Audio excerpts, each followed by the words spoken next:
Hello guys, welcome back to Nyambua Jane YouTube channel. Yeah guys, if you haven't subscribed, remember to do so. I am back and today I want us to talk about our relationships. Okay, at this stage or at a certain age, one will be or must be in a relationship. So I want us to look at, cheating in relationships. People have normalized cheating in relationships, not just men and not just women, or both genders have normalized cheating. So guys, I've just arrived in my house. Don't mind me. So we're looking at how we have normalized cheating in relationships and how to know if your partner is cheating. Yeah, sometimes we talk, especially ladies, unajua, you say like as if unajua ana cheat. Like how? My goodness, you need to know how to look for those red flags. Unakwanga umeziona kitambo, but you just ignore. So I want us to look at how will you know. Okay, first, ni how frequent the conversation or how frequent your man calls you or woman. There are these guys, don't call me at night. There are certain hours I am at work. No, if that is your man, you will be free to call him or her anytime. Yeah. So mambo ya ati kuna time wazimpigia ama nini? No, no, no, no, no, no. Another thing is kukataa kwenda kuona wazazi. Like you want to go to see his parents or you want to take her to see your parents but anakataa either way. So that should you should also look at that. That is a red flag. Hakuna mtu anafaa kukataa ati si yuko ready. I understand. Okay, situation yenye anafaa kukwambia he or she is not ready maybe when the relationship is too new. But huwezi kuwa mmekaa like for 9 months or over a year mtu anasema bado hayuko ready. Bro, sis, you need to run. That's not a relationship. Yeah. So another thing that you are supposed to look at, when you want to find out if your guy or if your woman is cheating. There are these situations mtu hataki uende kwake. If your woman atawaitaka uvisit her house or your man hatakangi uende kwake, every time you meet in hotels, vibandaski, all those stuff, ama anataka tu mwende walk, lakini huyu mtu atawahi kuonyesha kwake, utawahi jua kwa manzi yako. Like that's a red flag. If your person hataki ujue kwake, ama kila time anachoanga excuses za kutoenda kwake, bro, you need to run. That's a red flag. Another thing, this is for ladies. A guy who asks you for money, that is a red flag.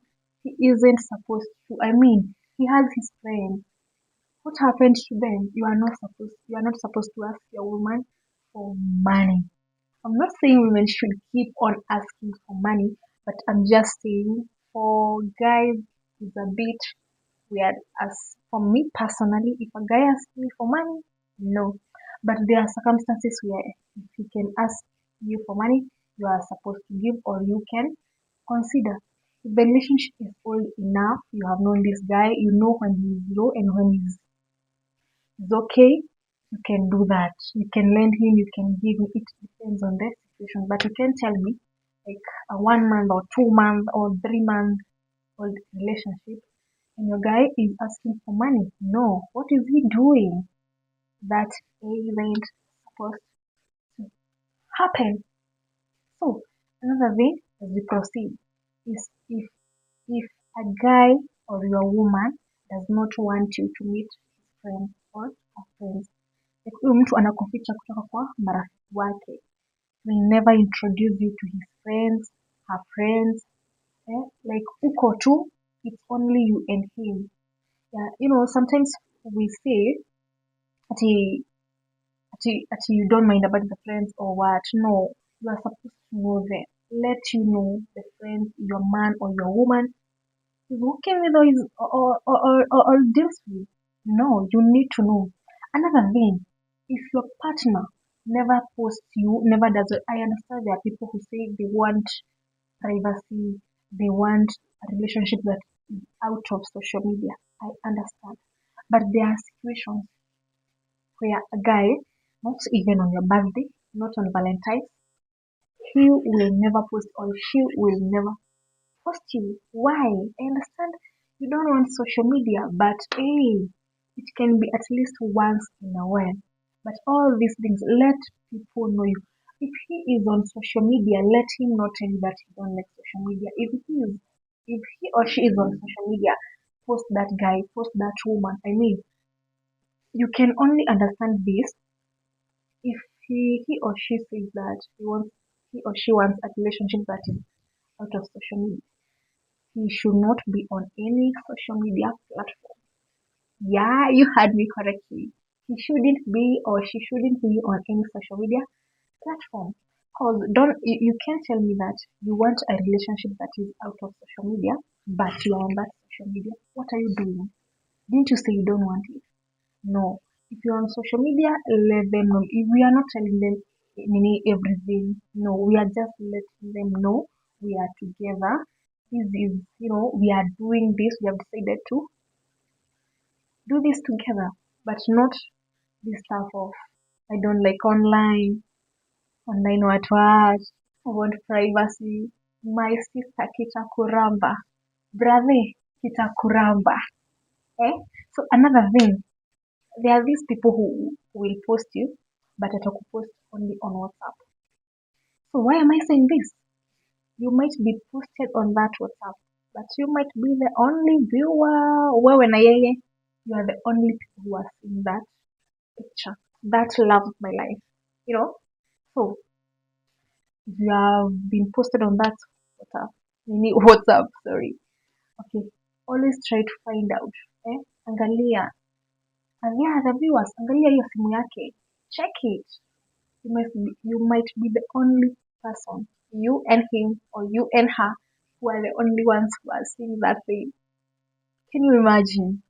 So it's always good to check out before it's too late to avoid heartbreaks, to avoid pains, hurt, being cheated on, But if you are two people in a relationship and both of you are cheating, that's not bad.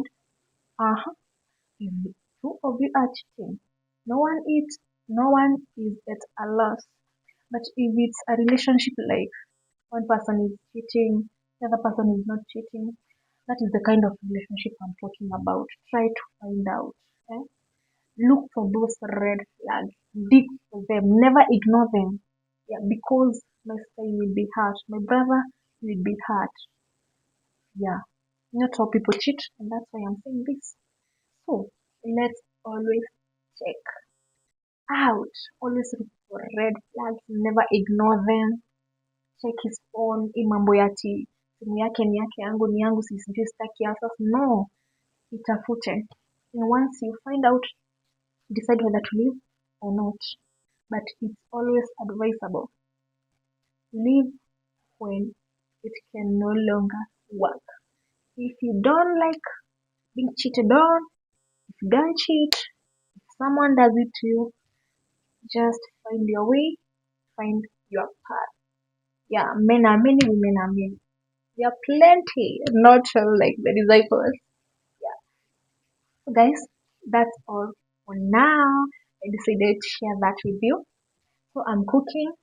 Actually, I know the lighting is somehow poor in the video, but don't worry. Yeah. As long as the message is home, everything is good. So I invite you for supper. Yeah, I think it's almost 7 or 10 minutes 7. So guys, if you haven't subscribed, please, it's your time. It's your time to do so. Please don't forget. Remember to comment, like, share, all that stuff. So again, it's a girl Nyambura Jen. Yeah, and guys, also remember to subscribe to my other channel, Nyambura Wagazima. Yeah, Nyambura Gazima, and this is Nyambwa Zen, Nyambwa Zen Lifestyle Channel, where we look at life, we look at me, we look at you, we look at ourselves, everything in life. I mean, life is so sweet. We should talk about it. We are not here to talk about life that is short. No, life isn't short. Life is long. When you live it, good. Yeah, accordingly. And one way is avoid all those stuff that we are saying. Yeah, avoid someone cheating on you. Avoid someone breaking your heart. You know, they say in Yakupiga, jiache kiherehere. No, there is love. People do love. And it's always careful. Let's avoid being hurt. So guys, that's all for now. This is Nyambwajen. Thank you for watching. Thank you for your time. Bye.